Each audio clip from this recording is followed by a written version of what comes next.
একটা প্রস্তাব।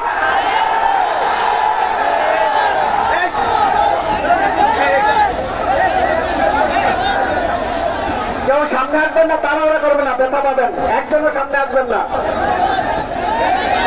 সংগ্রামী তৌহিদি জনতা, ভলান্টিয়ার বাইরা আমরা সবাই নিয়ন্ত্রণ করি।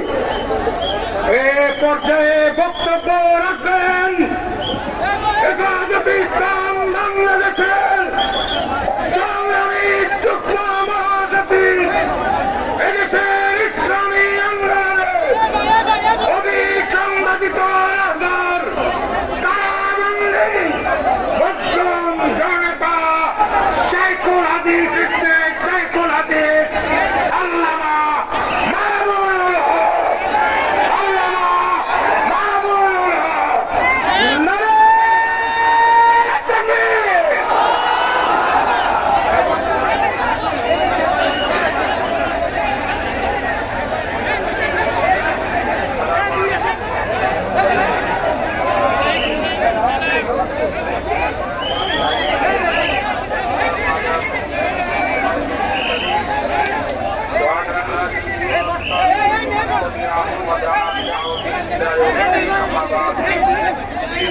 أعوذ بالله من الشيطان الرجيم. بسم الله الرحمن الرحيم. إن الذين قالوا ربنا الله ثم استقاموا تتنزل عليهم الملائكة. صدق الله العظيم. حضرات উলামায়ে কেরাম, উপস্থিত নারায়ণগঞ্জের বিভিন্ন অঞ্চল থেকে সমবেত প্রাণপ্রিয় সংগঠন শহীদি কাফেলা হেফাজতে ইসলাম বাংলাদেশের সম্মানিত দায়িত্বশীল ও কর্মীবৃন্দ,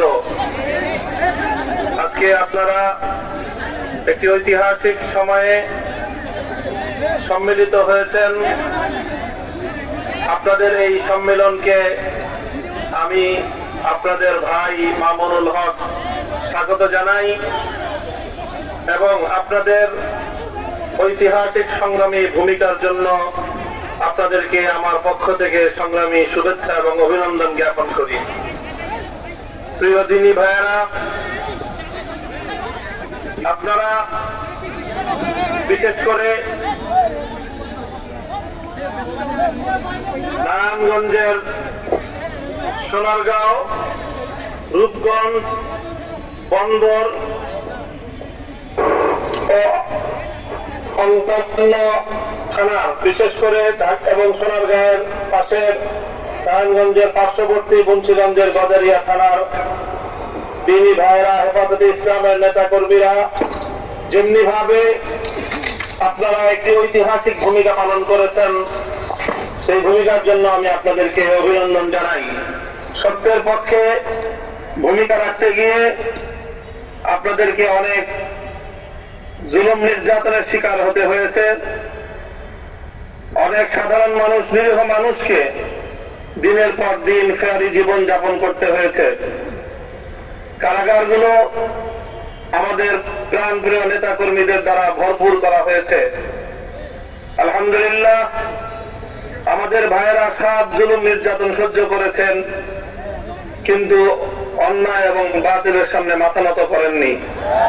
ইনশাআল্লাহ আমরা যদি এই ধারা অব্যাহত রাখতে পারি, আল্লাহর এই জমিনে ইসলাম বিরোধী কোন অপতৎপরতা আমাদের এই অগ্রযাত্রাকে রুখে দিতে পারবে না ইনশাআল্লাহ।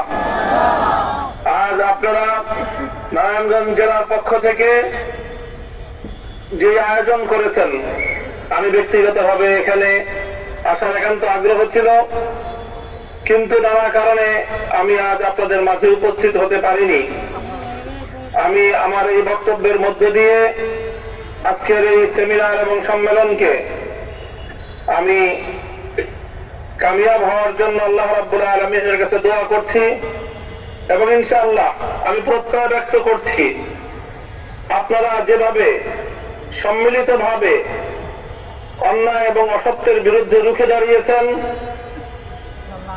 মিথ্যাশ্রয়ী আক্রমণ, হিংসাত্মক কার্যক্রমের মোকাবেলায় আপনারা যেভাবে রুখে দাঁড়িয়ে সাহসের পরিচয় দিয়েছেন, আগামী দিনেও ইনশাআল্লাহ আপনারা এভাবেই বলিষ্ঠভাবে আল্লাহর দ্বীনের জন্য ময়দানে তৎপর থাকবেন, এই আশাবাদ আমি ব্যক্ত করি। ইনশাআল্লাহ আমরা এদেশে অতীতেও যেমনি ভাবে দায়িত্বশীলতার সাথে ভূমিকা পালন করেছি, আমাদের উপর আঘাত এসেছে, আমাদের উপর আক্রমণ এসেছে, আমাদের ভাইদের রক্তে ঢাকার রাজপথ শাপলা চত্বর রঞ্জিত হয়েছে, আমাদের ভাইদের রক্তে হাটহাজারীর রাজপথ রঞ্জিত হয়েছে, আমাদের ভাইদের রক্তে বিবাড়িয়া শহীদ বাড়িয়ার রাজপথ রঞ্জিত হয়েছে। আমরা রক্ত দিয়েছি, আমরা জীবন দিয়েছি, কিন্তু আলহামদুলিল্লাহ আমরা কখনো সত্যের পথ থেকে পিছু হটে যাইনি। আমাদের এই প্রত্যয়, আমাদের এই পথ চলা ইনশাআল্লাহ অব্যাহত থাকবে। কেউ যদি মনে করে থাকে যে ইসলামপন্থীদেরকে অথবা আলেম ওলামাদেরকে জুলুমের মাধ্যমে, নির্যাতনের মাধ্যমে তাদেরকে দমিয়ে দিবে, তাহলে আমি তাদেরকে বলবো ইতিহাস থেকে জেনে নেবেন রাসূল আকরাম সাল্লাল্লাহু আলাইহি ওয়াসাল্লামের ব্যর্থহীন ভবিষ্যৎবাণী রয়েছে, লা তাযালু তাইফাতুম মিন উম্মতি মানসুরিনা আলাল হক লা ইয়াদুররুহুম মান খাযালাহুম হাত্তা ইয়াতি আমরুল্লাহ। আল্লাহর দ্বীনের ঝান্ডা সমুন্নত রাখার জন্য সত্যাশ্রয়ী কাফেলা চিরন্তন মাথা উঁচু করে থাকবে। পৃথিবীর কোন শক্তি তাদেরকে দমাতে পারবে না, তাদেরকে জুলুম করতে পারবে, নির্যাতন করতে পারবে, কিন্তু সত্যের পথ থেকে তাদেরকে বিচ্যুত করতে পারবে না।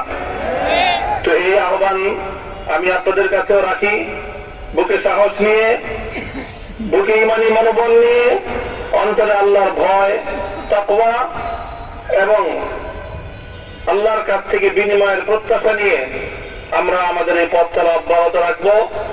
আগামী দিনে ইনশাআল্লাহ যে কোনো অন্যায়ের বিরুদ্ধে অগ্রণী ভূমিকা পালন করার আহ্বান জানিয়ে আমি আপনাদের সকলের জন্য দোয়া চাই, দোয়া করি, নিজের জন্য দোয়া চাই, আপনাদের জন্য দোয়া করি এবং আজকের আপনাদের সেমিনারের সর্বাঙ্গীন সফলতা কামনা করে আমি আমার কথা শেষ করছি।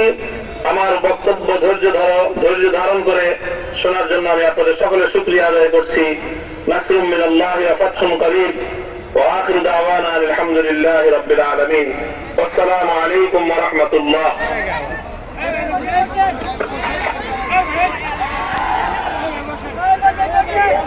Oh,